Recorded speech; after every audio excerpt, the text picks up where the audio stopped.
What do you want to work for? This has got to be stopped. You're supposed to evolve. Not work. Work is good from your heart, to your family, whatever you do. Evolution, creativity, kindness, compassion. Work. Jobs, they can get fucked. Not that enough? Why do we have to do them? Everything's fucking built. You got a house? Yeah. You got a toilet? Yeah. You got a pub? Yeah. Well, sit the fuck down and evolve, you cunt. Fuck this. Little creature. It's got to be stopped working.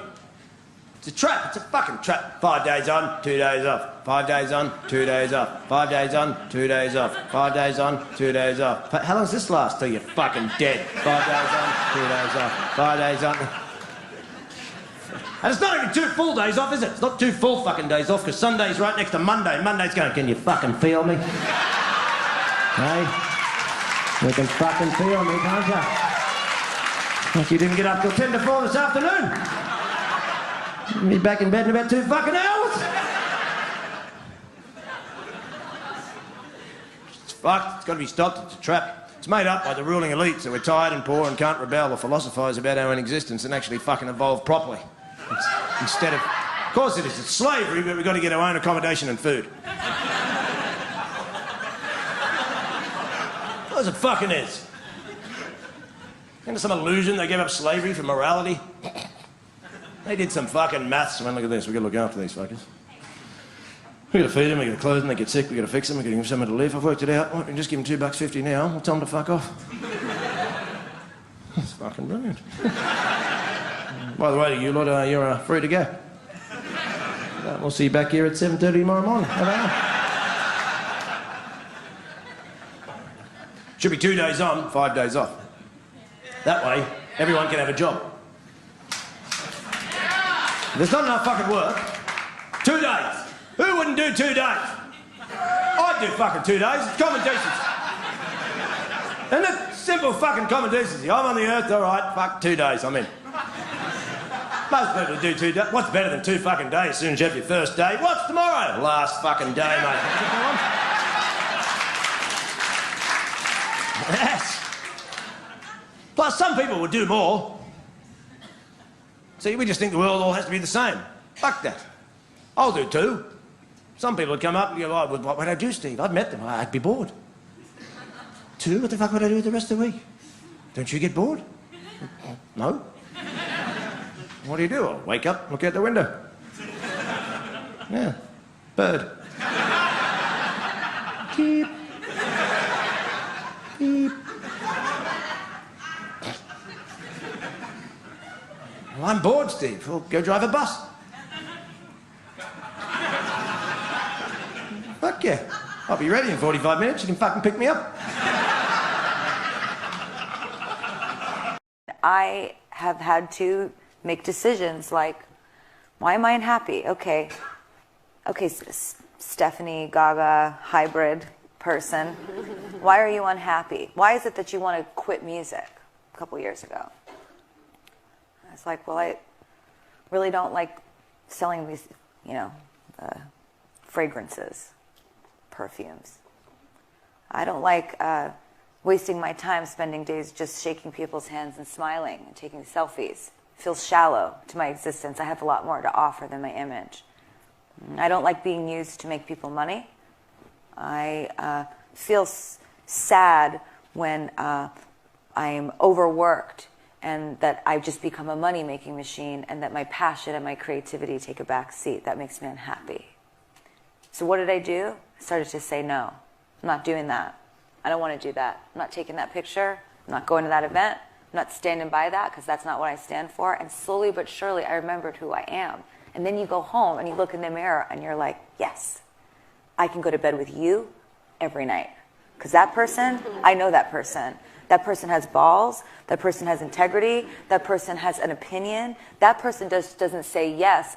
That person doesn't get a text from somebody and say, oh my God, they wrote this and they sent this emoji. Should I write this back? What do you think? Is that okay to say? Are they going to like me if I say that? Should I say something different? This is the age that we live in. We're not actually communicating with each other. We are unconsciously communicating lies.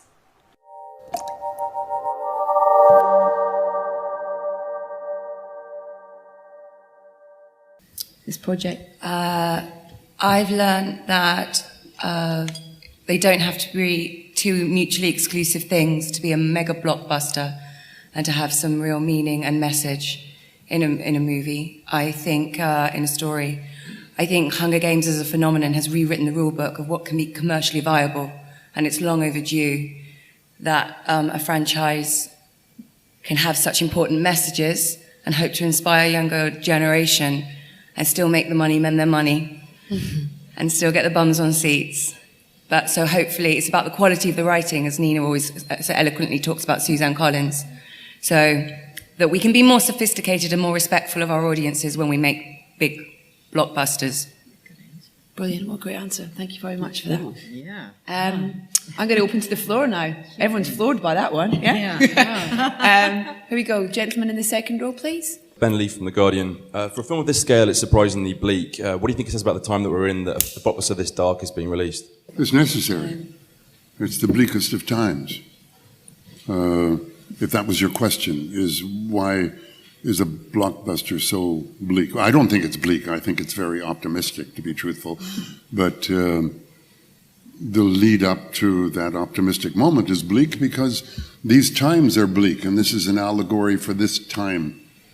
It's an effort on the part of Suzanne Collins and on everyone making this film, participating in it, to inform young people. I mean, for older people, it's too late.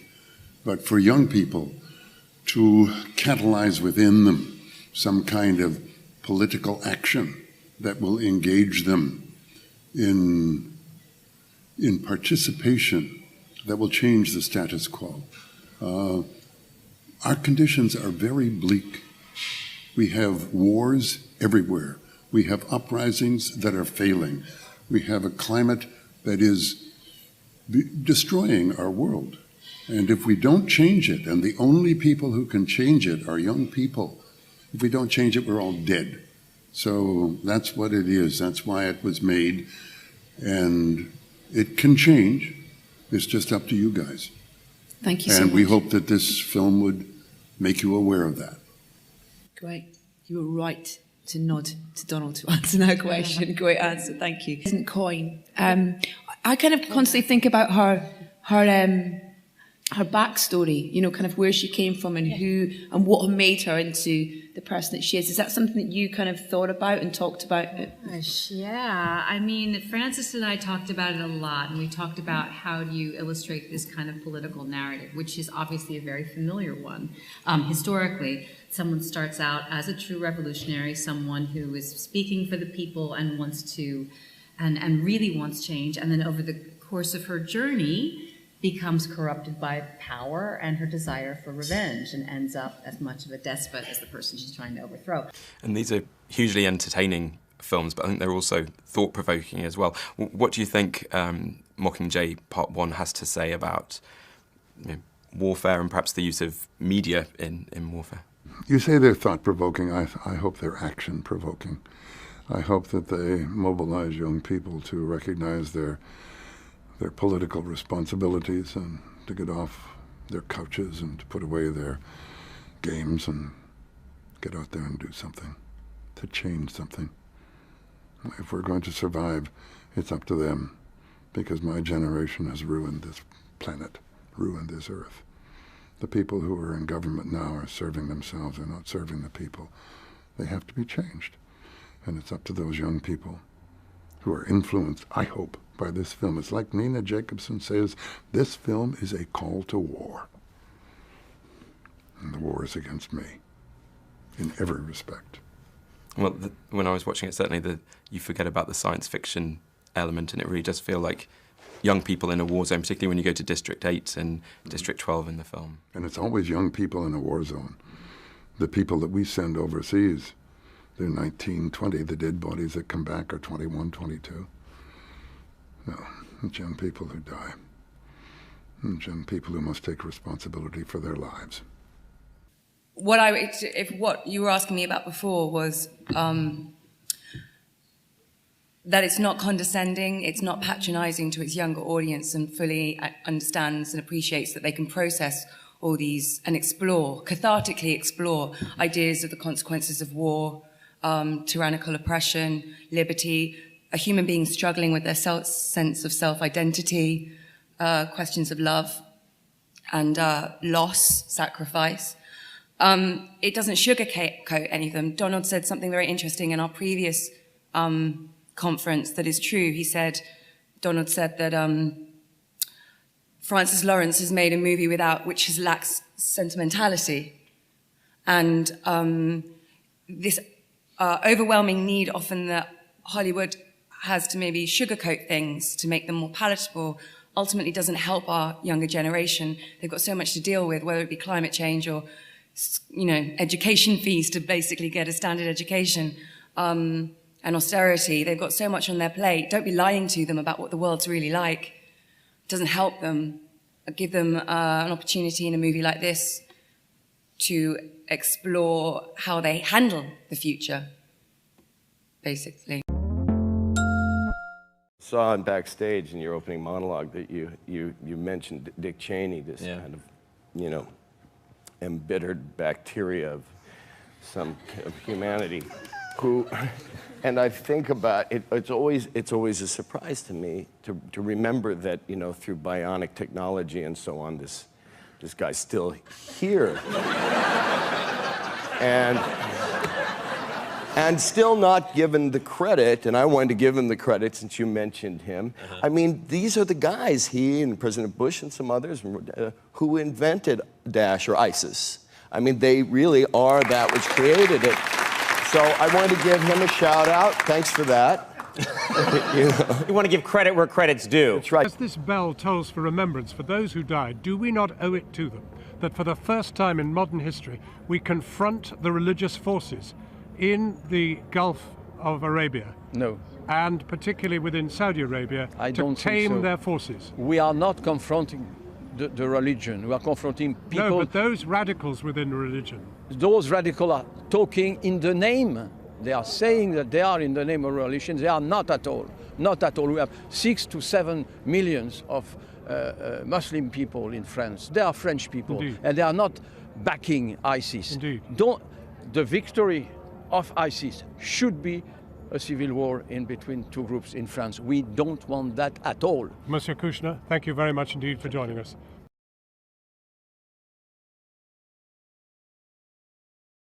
You have stolen the life of an exceptional being, the love of my life, the mother of my son, but you will not have my hatred.